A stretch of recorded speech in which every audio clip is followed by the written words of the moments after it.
Sir వాళ్ళ పేరు Satyanarayana Kulkarni sir వాళ్ళ ఇంటికి సలీం సర్టిఫికేట్ చేసిండు. ఫస్ట్ మీటింగ్ అదే అటెండ్ అయినా నేను. సార్ అక్కడ వెళ్తే ఒక షబ్బీర్ సార్ అయినా sir retired head master Shabbir sir Shabbir sir నేను రిటైర్ అయినాము మా బెట్టం వచ్చేసి ఎంఈఓనో ఎంఆర్ఓనో అని చెప్పిండు తహసీల్దార్.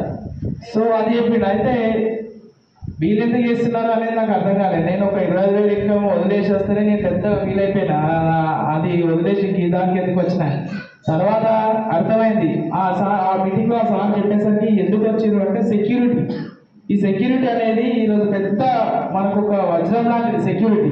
ఈ బిజినెస్ లో మనం రావడం అనేది సెక్యూరిటీ కోసమే. దాదాపుగా ప్రతి ఒక్కరు చెప్పేది కాదు, ప్రతి ఒక్కరు కూడా మంచి మనకు ఒక ఆపర్చునిటీ ఏంటంటే దీంట్లో సెక్యూరిటీ ఉంది. ఈ రోజు మనం ఏ బిజినెస్ చేసినా మనం మనతో పాటు ఎండ్ అయిపోతుంది. కానీ ఈ బిజినెస్ అనేది 3 తరాల వరకు ఉంటుంది. అదొకటి దానికి హ్యాట్సప్ చేయాలి వెస్టేజ్కి. 100% చెప్తున్నాను. ఆ విధమైన సెక్యూరిటీ ఉంది. సో తర్వాత అర్థమైంది. నెక్స్ట్ వచ్చేసి తెలంగాణ సరస్వతి భవన్ సార్ ఫోన్ చేసి సార్ మీద దానికి ఖచ్చితంగా రావాలి. నాకు స్టేజ్ పేరు ఎక్కువ. ఈరోజు ఈ విధంగా మాట్లాడుతున్నానంటే ఇది ఒక సిస్టమే. నేను హోస్ట్ చేయడం అంటే నేను చిన్నగా ఉన్నప్పుడు స్కూల్లో కూడా అది ఉంటుంది కదా మన స్పీచ్ చేయడం అలాంటివి చేయను. అసలు లక్ష్యంలో ఉంటాను నేను. స్టడీలో బాగుంటుంది కానీ ఇలాంటి యాక్టివిటీస్ నాకు అసలు నచ్చవు.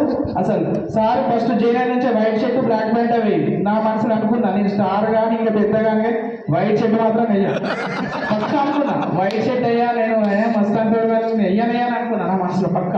అది రియల్గా చెప్తున్నా. తర్వాత తెలంగాణ సరస్వతి భవన్ పోతే మా ఫ్రెండ్స్ తోని ఒక సండే రమ్మన్నాడు. అది పెద్ద మీటింగ్ ఏమో ఒకటేసారి ఉంటుందేమో. సార్ మిస్ అయ్యారు సార్ అన్నాడు. మా ఫ్రెండ్ కారు లేకుండా సార్ అందుకే మీ గురించి చేస్తున్నావు మీ ఫ్రెండ్ గురించి చేస్తున్నావు అని అన్నాడు. సో అది అప్పుడు కూడా అర్థం కాదు ఎందుకు గురించి చేస్తున్నావు అని కూడా అప్పటికి కూడా తెలియదు. సో ఇక ఊరికే దమ్ చేస్తున్నాను. మళ్ళీ తెలంగాణ సరస్వతి భవన్ పోయేసరికి అక్కడ ఆల్ డైరెక్టర్స్ రావాలి, ఈ రావాలి, ఆ రావాలని చెప్పారు.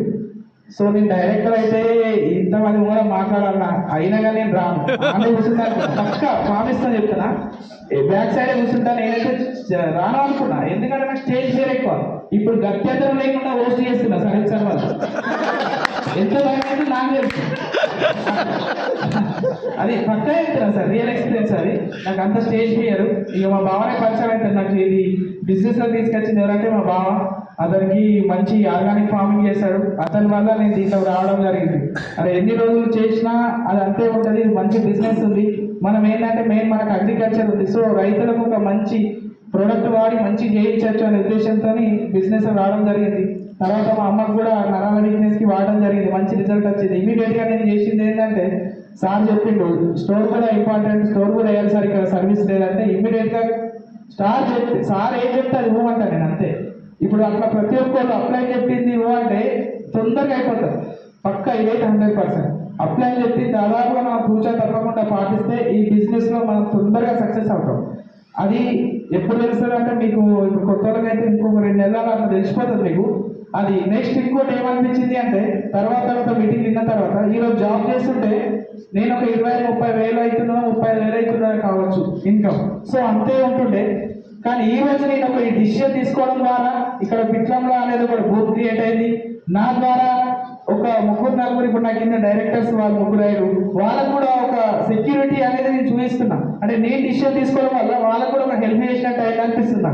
సో ఇప్పుడు మీరు కూర్చున్నా కూడా మీరు ఈ డిసిషన్ తీసుకుంటే మీ గురించి కాదు, మీకు ఎంత రైతు ఉండొచ్చు కానీ మీరు చెప్పేవాళ్ళు మీ కింద ఎవరైతున్నారో వాళ్ళ లైఫ్ చేంజ్ చేయగలుగుతారు.